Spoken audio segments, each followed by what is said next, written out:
Hello everyone, this is Kat of Catalyst Holistic Bodywork and Wellness. I'm here today to do your reading for the upcoming full moon in Capricorn happening on the 29th. It's currently Sunday, hence why I look all frumpy in my Sunday cleaning clothes. So I've been looking to get back into doing my moon readings, just readings overall in general.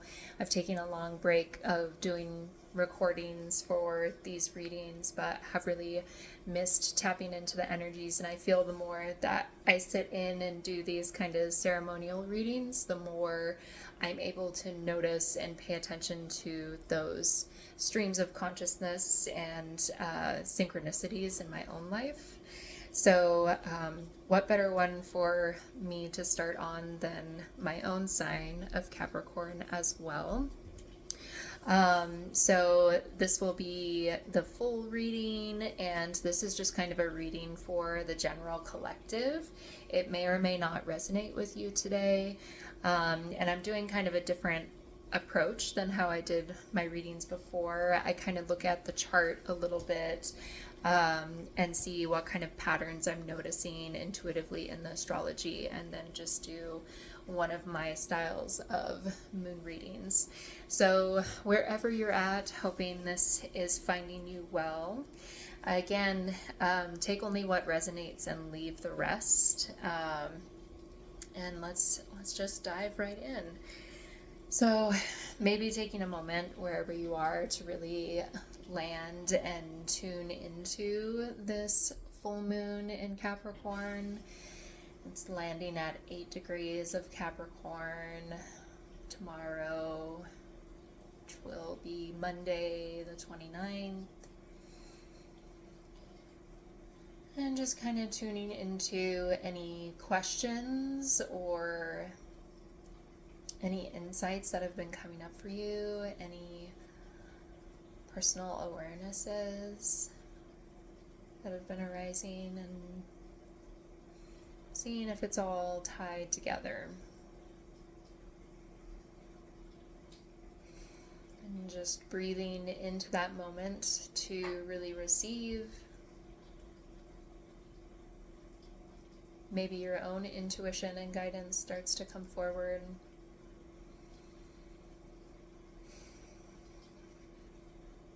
And arriving, blinking the eyes open as you're ready.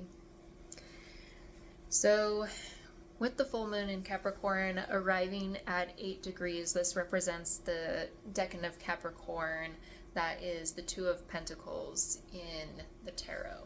So the Two of Pentacles we traditionally see as somebody who is holding and balancing a lot of plates. A lot of things are going on around them, and they're having to sort of manage and take care of a lot while they're balancing on one foot. And they're able to do it. They have the skill to cope, but it's just a lot of paying attention to these plates kind of spinning around, and not a lot of being able to look outside of anything else besides that. And in that like Capricorn energy, as somebody who does this personally a lot, the question arises of, where are you taking on too much? Where is it that you're kind of creating this versus it happening to you? Because sometimes we have those points of busyness in our lives where we do have to juggle a lot. Some of us have kids, some of us have like lots of work projects, some of us have different goals and things that we're trying to accomplish. And then there's that aspect of we just are kind of these yes people that will take on as much as possible to feel like we're doing enough all the time. Like we're just unable to like really set those boundaries and start taking on all of these roles that didn't need to be placed on us in the first place. And because of that aspect of the opposition, full moon is in opposition to the sun, so that's why we get the full moon. It's in the opposition of the sun in Cancer, which is our home life, how we tend to the home, how we nurture ourselves.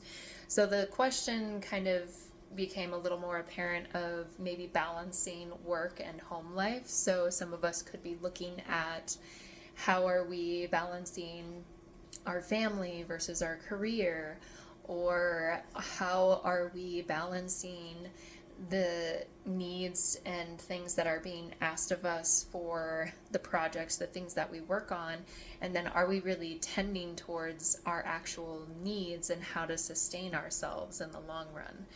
So that could be the first opposition or the first stirrings of feelings that you could be noticing from this full moon. And the main theme of a full moon is illumination. So whatever was hidden before is generally becoming more apparent. Things that were kind of buried down are starting to come up, because as well, you notice with full moons, people tend to be a lot more emotional, especially women. When we're cycling with the moon, this tends to be when we're really letting it out and feeling all of the things. Especially me with my children, I notice my kids are especially rowdy during full moon times. So I try to make space for that and see, oh, this could be things playing out that we didn't get enough attention with before. So looking in the chart, the first thing I would look for is there any aspects going on to connect with this moon? And the only actual aspect connecting is the square to both Neptune and Saturn in Aries, and Saturn is the ruling planet of Capricorn. So it squaring off and kind of being in that Mars aspect, that war aspect with its own ruling planet, can already feel like a conflict very strongly, because Saturn is just kind of this strict ruler as it is, and then to come even more into conflict with its own nature can feel kind of like a stressful energy underneath. But with Neptune and Saturn really close together and squaring off with this moon, the idea of hidden agendas or control kind of came up for me. So regarding that like spinning plate idea of, we've maybe created these illusions or these structures for ourselves, whether it was from outside sources that placed these things on us, whether it was in childhood, or maybe we don't realize that there are kind of controlling people in our lives. But there's almost this, like, with squaring off with Neptune as well, Neptune is that illusion, and so that full moon coming in and shining that light on, no, there's something kind of hidden here, or something's not getting the full picture. So some of us could be getting that affirmation of what's really going on behind the scenes and how unfair we might be treated. And then Saturn has that aspect of control when it's in a negative as well. So there could be some hidden agendas or things coming to light of people that are, have their own plans and agendas that you were not aware of. And with those being in the sign of Aries, like Aries is very like wants to confront and is kind of the one that's going to come and speak forward. So this could be also an opportunity where if those things have been revealed to you, to actually like come forward and confront those people. We might not be the type of people to be confrontational, but Aries kind of gives us that push, that fire to come in and say, hey, this isn't fair, or this isn't what I signed up for, this isn't what I asked for myself.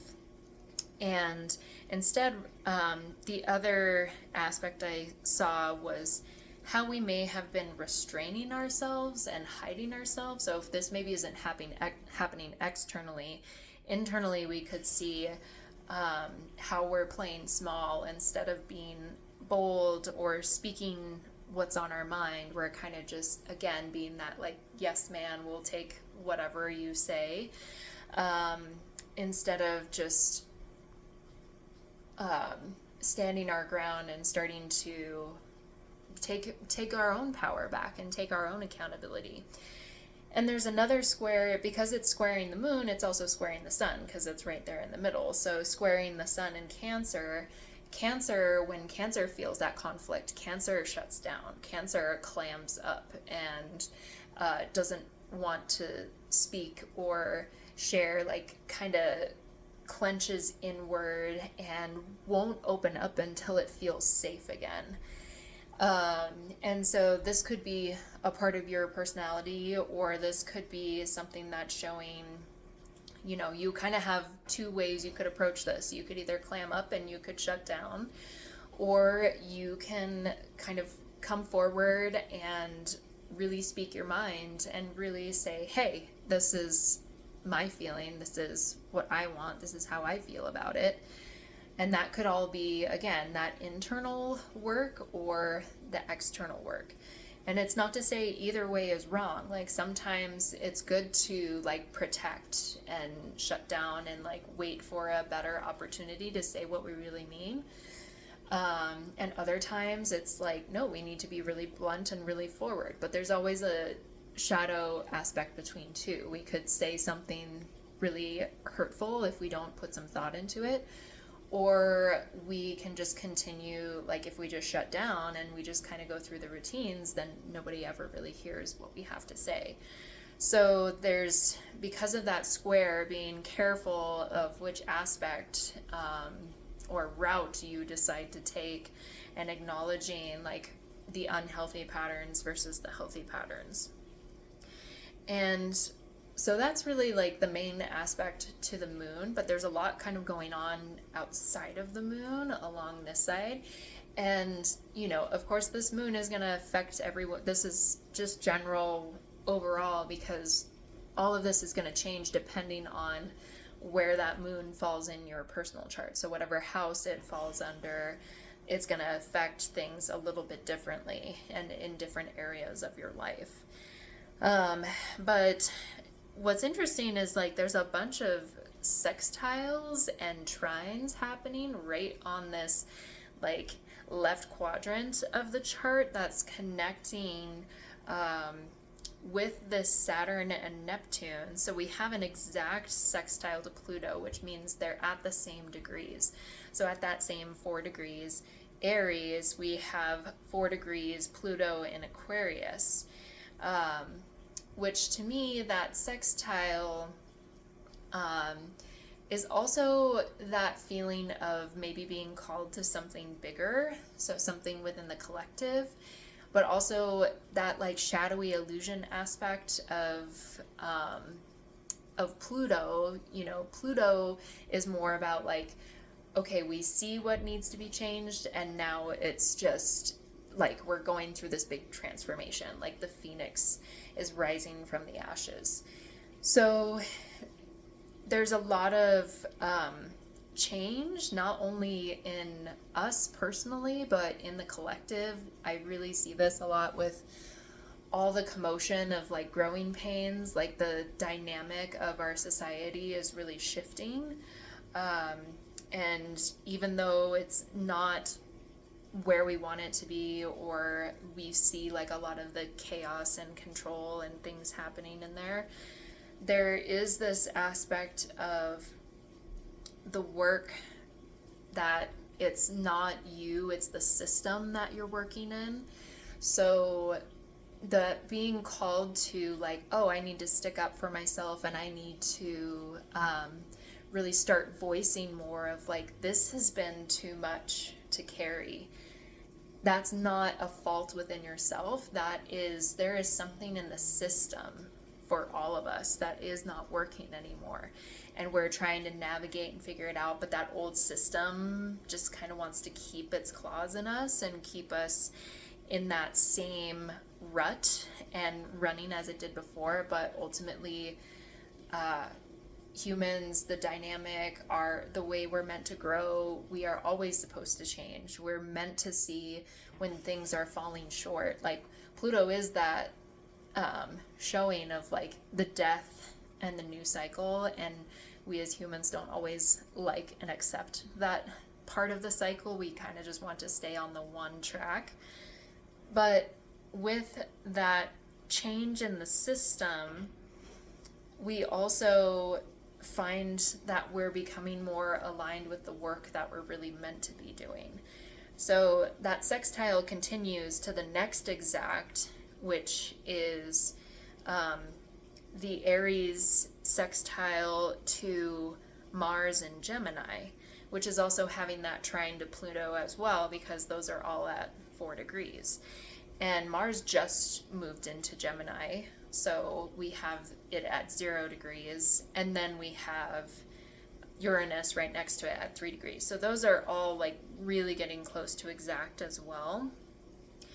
And with that Uranus and Mars together, that ability for change is very real. Like, it's becoming very material. Like, Uranus is kind of about sudden change, and Mars is like making it happen. Mars is that like really powerful push energy. And with the Gemini aspect, Gemini is all about seeing new angles, like seeing from both directions. So Gemini sees like all of the patterns, all of the things, all of the choices that are actually laid out before us. It's representative of like the Lovers in tarot, but also that 0 degrees, like Mars just entering that first degree, which is the 8 of Swords decan in the tarot.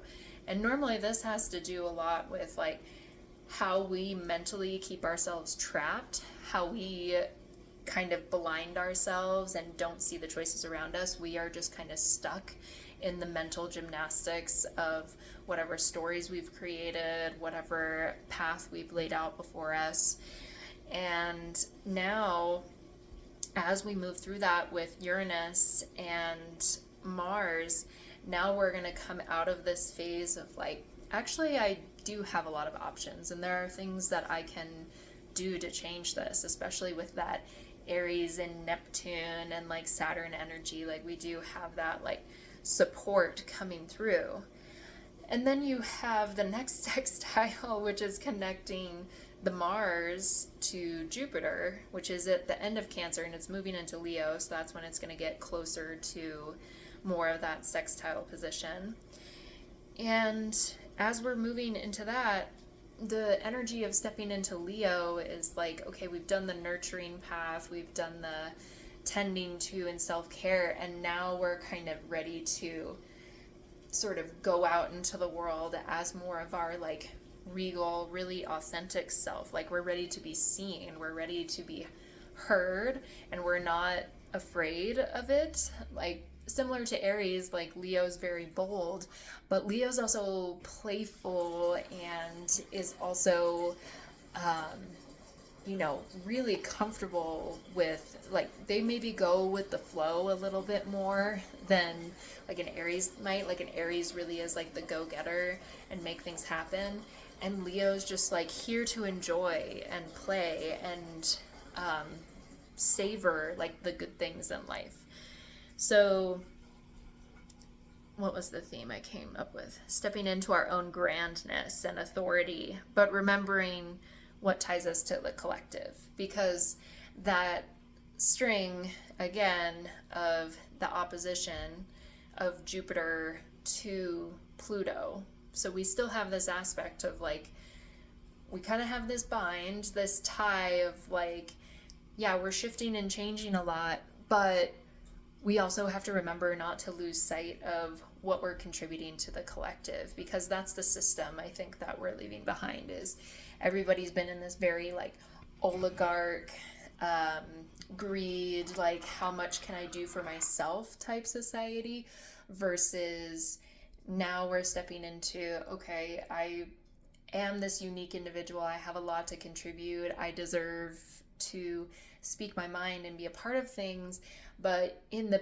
grand scheme of things, what am I contributing to the whole? Like, what am I doing to make the world a better place? What am I doing to usher in this new part of society? Because the change really does come from us. It's not something that we can look for and hope for in the outside world.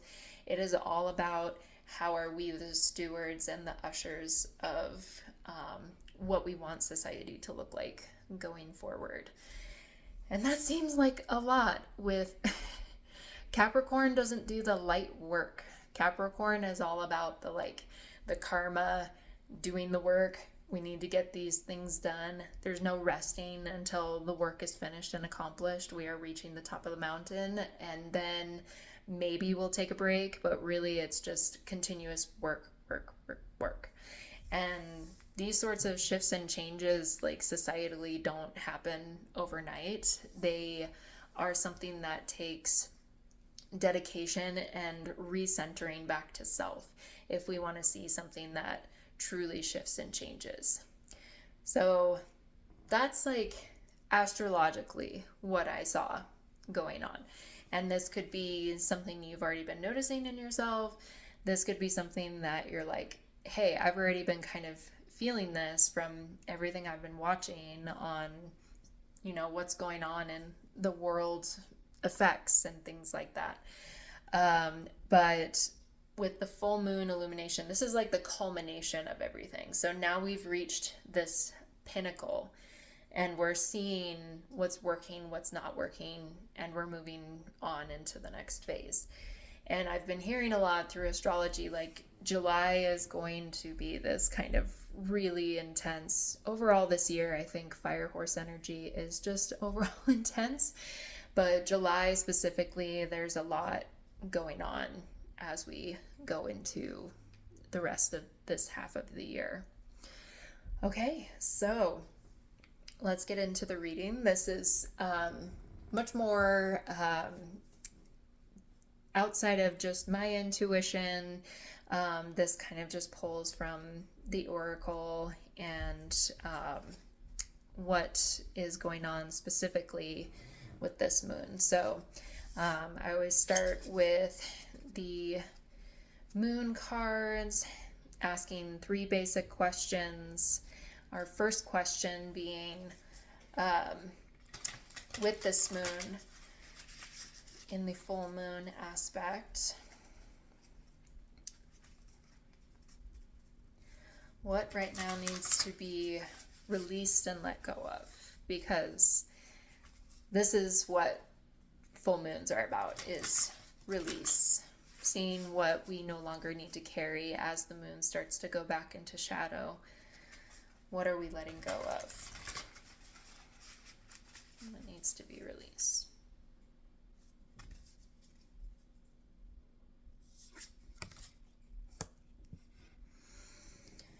And then our next question is, what is this full moon in Capricorn illuminating?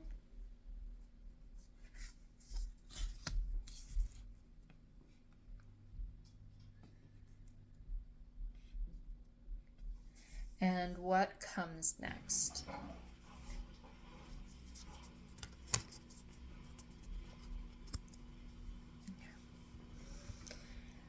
So what needs to be released? The full moon in Cancer. A personal issue reaches resolution. So meeting full moon energy with full moon energy. So we're releasing and maybe trusting more that something in your personal world is going to reach resolution. There's not really things that we can control sometimes in this release. Sometimes things are just kind of forced to be let go of. With that Cancer aspect, maybe looking more at the Cancer in your chart, if there's something that's been going on in your home life. If you are a Cancer, this could be affecting you really strongly because this is an opposing moon. But overall, like something in your life is reaching resolution and is moving out of your life. So whether that's just some part of the phase is over, or it's just something that like you don't need to stress and worry about anymore, like something is resolving. And what's being illuminated is the North Node, stepping out of our comfort zone. So kind of with that Cancer energy, like Cancer is all about comfort. Cancer is all about being in the home, being in the space. And the North Node is like our journey forward, like where we are projecting ourselves in our path, in our life, what direction our soul is trying to take. And very often this is not something that is going to stay within our comfort zone for the majority of our lives. So there could be an aspect of, as I was saying, with the kind of realizing like all the plates that you're balancing, or all of the things that you're trying to keep yourself busy with, because that's another aspect with Capricorn, is like keeping ourselves busy, almost like that workaholic tendency. Maybe this is a sign that you need to step out of your comfort zone and do something that's more either at home or more in like your spiritual aspect realm, or if you've been wanting to do something that you feel this like itch or this urge from the full moon, this could be your sign to jump in and do that new thing. So not being afraid to do something different, not being afraid to take a different approach. And then what's coming next in the cycle, so just meaning like the next moon cycle, is typically what this attributes to. The blue moon, believe in the impossible. So what's in a blue moon? So even with all of that feeling of, you know, changing, going in a new direction, stepping out of our comfort zone, especially if this is like a personal issue just related to like getting yourself out there, or I feel like for some of you, like trying not to clam up and trying not to shut down or not show up in the world. Believing in yourself, believing in the things that you want to do, even if it doesn't make sense right now. I think that's something over this last cycle that has really come into fruition, is people are realizing, oh, I don't have to do the just typical 9 to 5. Like, not everyone functions this way. So how can I create my life, or how can I create the vision for myself of what I think is actually going to be sustainable and supportive, and really doesn't matter what others say. So that's kind of the general theme of that moon. Now I'm going to pull from the moon manifestations. What kind of magic can you work with the moon?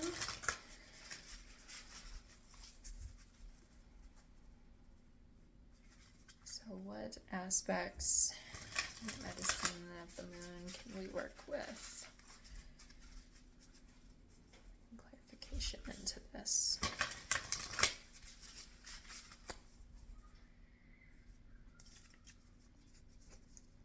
Sorry, neighborhood kids, lots of people out. I don't know if you heard that or not, but tends to be the thing.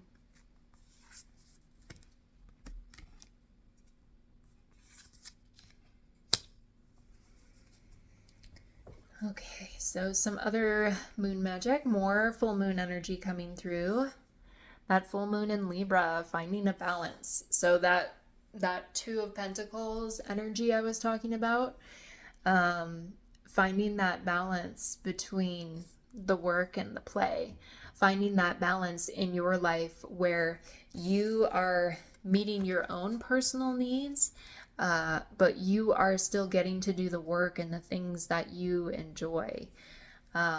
Saying no to the things that are draining you and saying yes to the things that are feeding you. We also have last quarter moon in Gemini, saying to clear your mind. So this could be relating to that Mars-Uranus energy. Making sure to, again, come to that Eight of Swords of clearing your thoughts, those limiting belief systems that are keeping you stuck, that are keeping you from believing in the impossible. This could be a balance for some of you of like learning to balance your spiritual selves with your more material selves, and that could be a totally new experience and journey for you. And so you're still kind of in this like logic, like everything has to be kind of proven and laid out for me in order for me to believe it's actually happening, versus understanding that like thoughts, those things, that logical mind is not really who we are in the long run. Like the mind has its place, the mind, the intelligence has its benefit, but we ourselves are not thought. We ourselves are, you know, in Ayurveda and yoga, vrittis are seen as like something that is like almost a demon in a way, where it keeps us trapped in this reality. It keeps us trapped away from who we really are. And so this reminds us as we're going through the last quarter moon. So this could be something for the message, like going forward from here, to really make sure to continue to just clear those thoughts. If you have a lot of thoughts coming up that are challenging this new approach that you're doing in your life, just clearing them, like acknowledging that they're there, but spending the time to really sit with and clear them the way, in a way that's going to be healthy.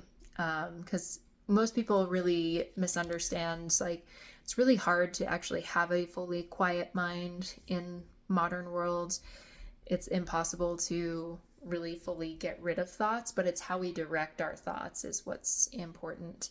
So making sure you have like clear intentions, you spend time clearing out and finding that north node, that true direction of stepping out of your comfort zone and not listening to the thoughts as well as the thoughts of others, because sometimes Gemini could be others coming in and trying to voice their opinions as well. So yeah, lots of air element stuff going on. So clearing the mind, finding balance here. Okay, now I'm going to ask for clarification from the tarot. This is the Moonchild Tarot. So I really love using this for any of my moon readings because I feel it really balances out with those messages.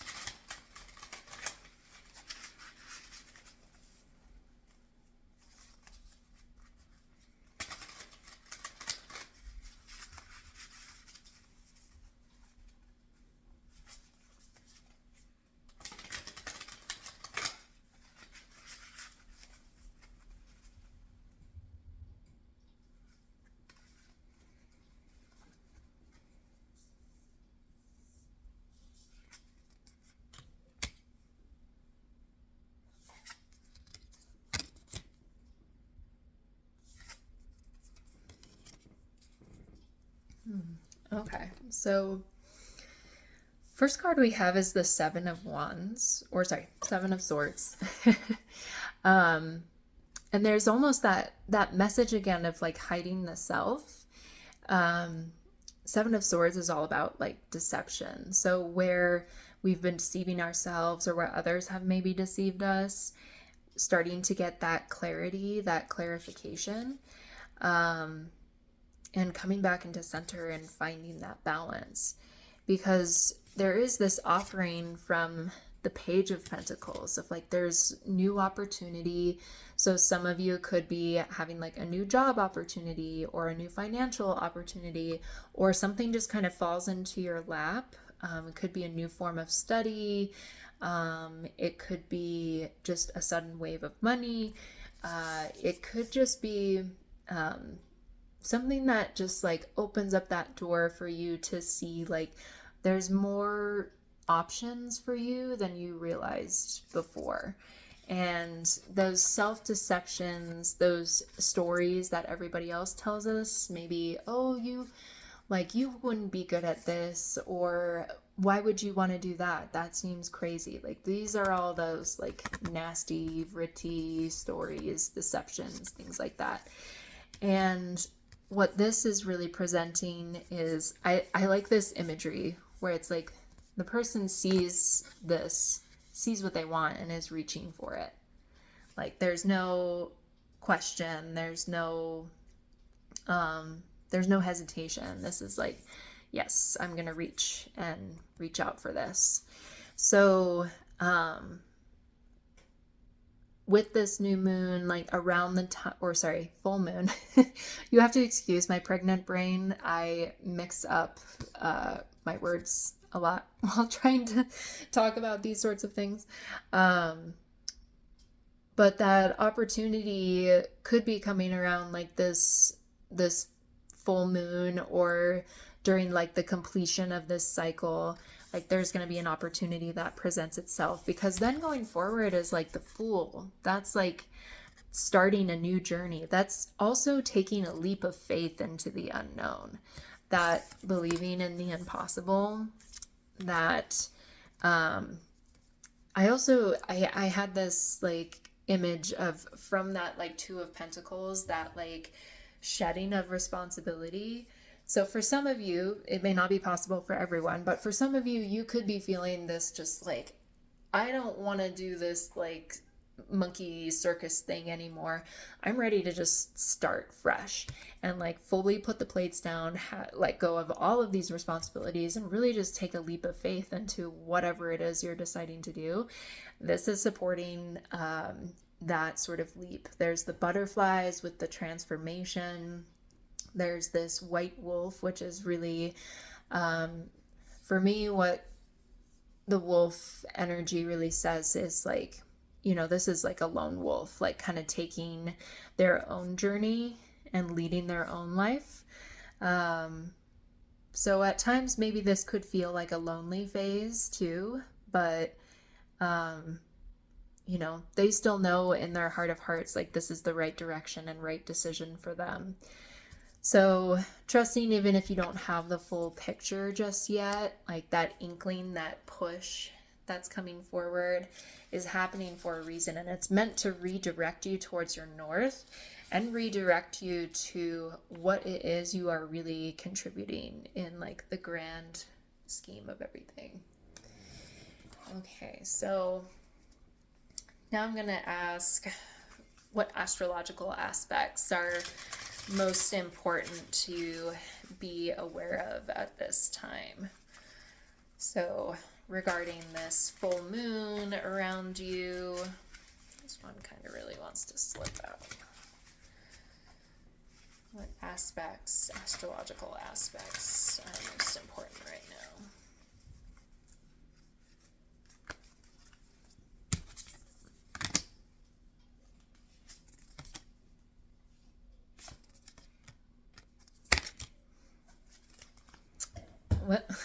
So the card that like was trying to pop out is that 10th house rulership, which is the Capricorn rulership.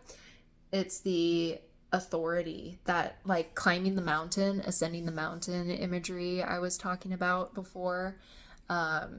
So that aspect of accomplishment, creating our own journey, having that self-authority.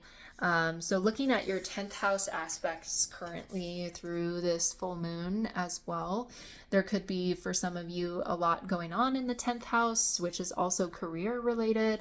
So a lot of you could be having a career shift, but also just that sense of self and direction, authority, could all be influenced right now. The next one is Ceres, which is an asteroid. You may not know this one as commonly in your chart. It's not always presented, but it's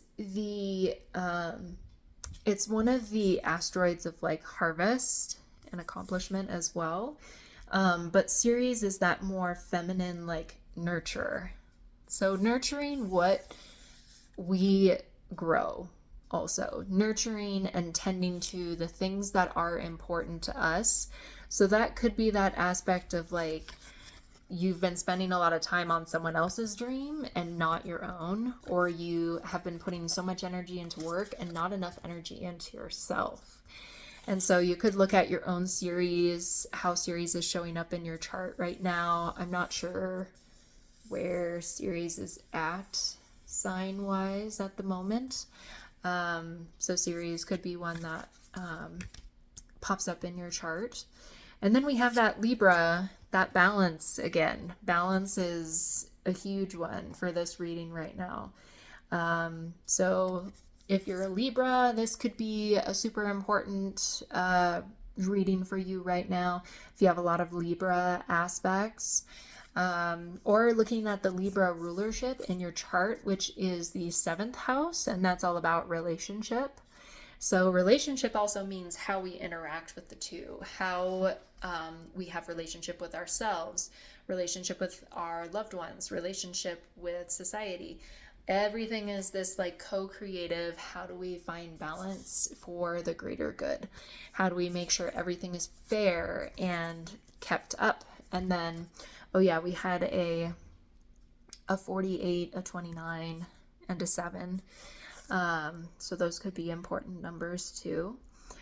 But yeah, I keep seeing that, like, yeah, that aspect of needing to recalibrate something in our lives that has not been having, has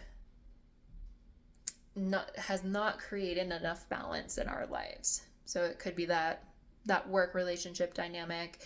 It could be the play work dynamic. It could be our interpersonal relationships where we're giving more than we're receiving. There's lots of different ways you could approach that, but yeah, finding that balance and that release. Okay, and then I just want to ask one more of what planets should we be paying the most attention to? What astrological bodies are most important at this time?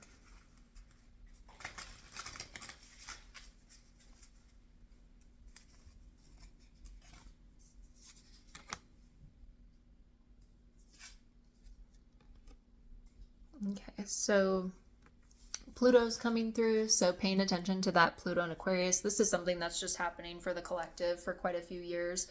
So it's going to be our lesson teacher for at least somebody my age. It's probably going to be for the rest of our lifetime that we'll be dealing with this, because Pluto is a very like slow changing planet. So this is overall like our biggest lesson right now is what's transmuting and transforming. How are we a part of this transformation? What do we want to see on the other side and rebuild? And then we have Pisces. Pisces is coming in too. So our 12th house rulership, maybe if you're a Pisces, this could be a reading specifically for you. And also that Neptune, like dream world aspect. So really like our spiritual self, our spiritual like dreams, the dreams that we're having could all be really important right now. So keeping track of dream journals, things like that. When we enter Pisces season next, or the next time there's an important Pisces shift, this might be an important time to notice. And that's interesting too, because the next sign that Pluto is going to go into is Pisces. So this could be just that journey going forward from, this is the next phase, like this is the next thing that's going to get shaken up, is our spiritual path. So what are we going to do to lay the groundwork before that? What are we going to do to make these shifts and changes so that when we're ready to step into those more spiritual realms and being connected to the universe, the cycles, all of those things, how are we going to show up differently? How are we going to step into our true spiritual selves? Okay. that was our reading. There is kind of like a heaviness to it in the sense of we're doing a lot of laying of new groundwork, so it can feel intense at times. But overall, I really enjoy the energy of this moon coming forward. So taking the seeds of this, taking what resonates, and setting those intentions around this full moon of releasing what's no longer serving, releasing and finding balance, coming back to your recalibration again. For me, this is almost like my recalibration, where I have been putting a lot of attention into other areas of my life, and now this is like a recentering back into those spiritual practices that I really enjoy. So that might be something for some of you as well. All right, I will close out this reading with that message. I thank you for those of you that have tuned in and listened to me ramble and listen to the messages. You're always welcome to like, comment, subscribe. I do private readings as well, in person or over Zoom. So if you feel called to reach out for a sort of personal reading, I have lots of different styles of reading. We can find the right one for you, or you can continue to tune in for these free readings that I put up online. So feel free to also follow my other links below for other offerings I do through my business. I'll be going on maternity leave in a few months, so my offerings will be changing for a period of time, but looking forward to the changes and seeing what comes forward in the next phase. So I thank you again. Enjoy your week. Enjoy your full moon. Take it slowly, take it lightly, and until the next one, see you then.